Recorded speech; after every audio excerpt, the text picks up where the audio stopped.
Hi everyone, it's Shannon here, and I'm so excited to be joining Card Crafters Collaborative Video Hop. The theme this time is Summer Fun. And again, I am bringing you a 2-for-1 technique. We're going to create these backgrounds with inks and a stencil. I'm going to start with 2 smaller panels. These are 4 1/4 by 3 1/8. And I'm going to use this really awesome stencil from Hero Arts. It's called Tide Stencil.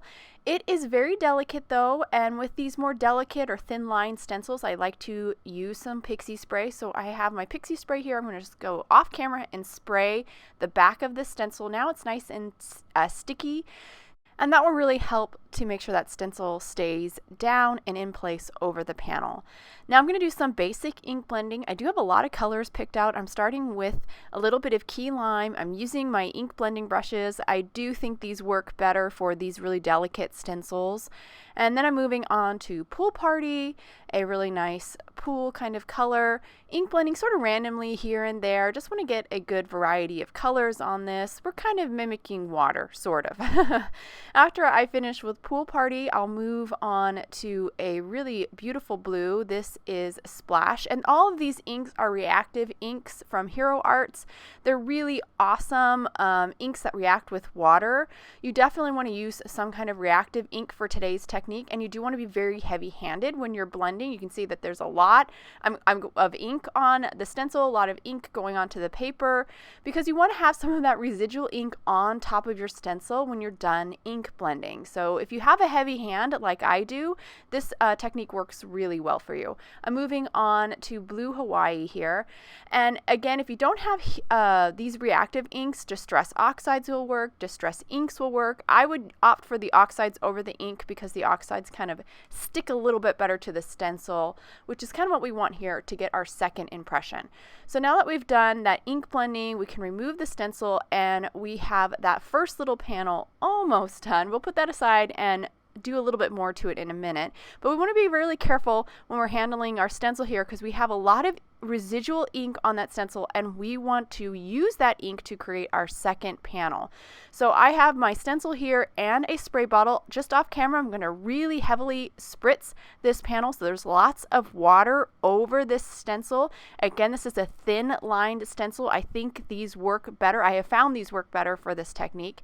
Now I'm going to flip this over and place that wet side of the stencil down onto my panel and then just press all over with the towel to kind of absorb any excess water.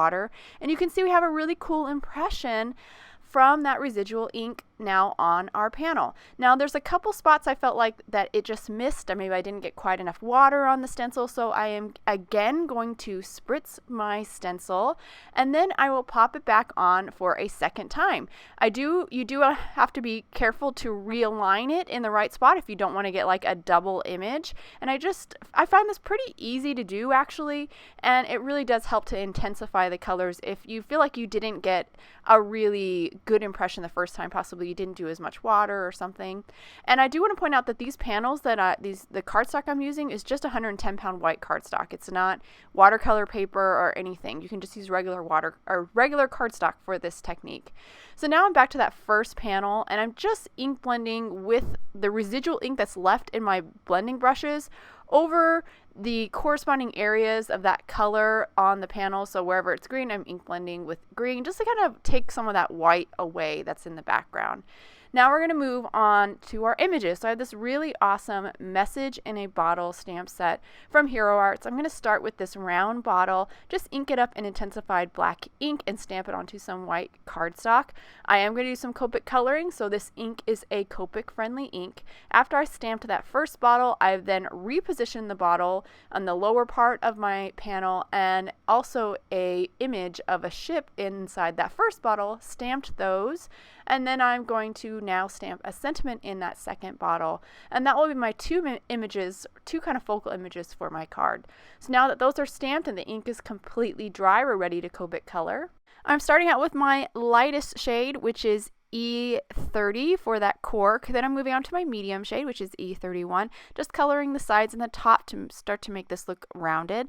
Then I'm moving on to my darkest shade, which is E35, coloring the very sides of it. After I finish with that E35, I'm going to add some texture with the E35, that darkest shade, just adding dots to make it look like an actual cork.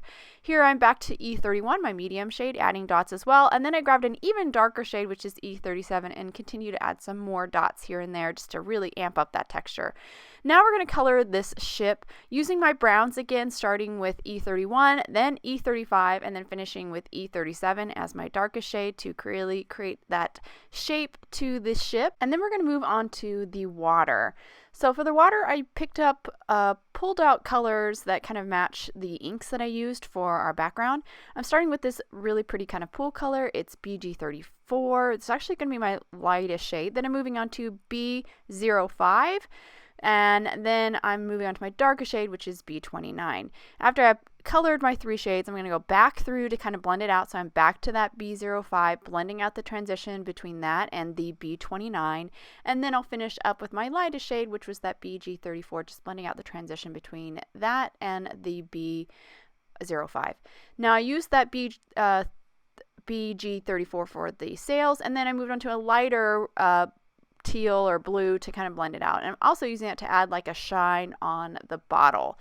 Now we're moving on to the small little flags. I just used a couple grays to make a little gradation on those. And then I went ahead and colored the second bottle in a similar fashion off camera. I also die cut these out with the matching dies.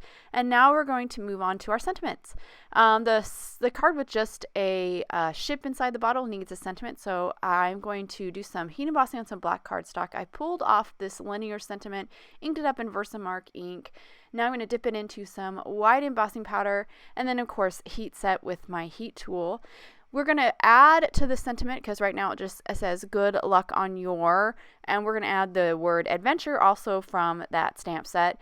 Kind of positioned it at an angle a little bit. Also going to heat emboss, so I did apply some anti-static powder, stamped it in Versamark ink. Now I'm going to dip it into some white embossing powder, just like I did earlier. Clean off any excess or stray embossing powder, and then heat set with my heat tool. Now I do want to cut this out, or fussy cut this out, so it just fits nicely on my card front. You could try to trim this down to a strip, kind of almost a combined 2-strip kind of idea. I'm going to fussy cut this. I find this the easiest, actually.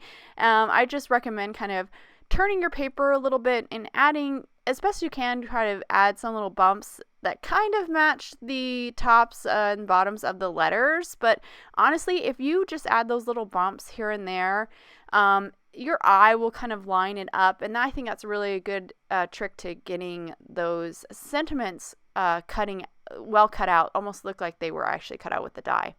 So I have 2 A2 top folding white card bases here. I've already added some foam adhesive to the back of my panels. I'm just going to center them on my card fronts and stick those down. I also have foam adhesive added to the backside of my bottles. I'm just going to stick that down. Now for my sentiment, I do need a little bit of foam adhesive just to kind of support it. So I'll cut a little strip here and add it to the bottom of my sentiment. And then I'll grab my liquid adhesive, add a little glue to the backside, and then stick it over that bottle so that bottle's kind of supporting the other portion of that sentiment. And that'll actually complete that card. Now we'll move on to the second card, similar fashion. I've already added foam adhesive to the backside of our background, stuck that down. And then I'll stick down my bottle with the foam adhesive, and that'll actually complete that card as well, because the sentiment is all included in the image. And here are 2 really fun water adventure themed summer cards. I really love this bottle set, and I love this technique with the stencil. It's a great way to get a 2-for-1, not waste that residual ink. I hope you guys enjoyed today's cards and video. If you have any questions about the products I used, please check out the links below in my description. Thank you so much for watching, and make sure you check out the other videos in today's hop. Thank you so much for watching, and have a wonderful day.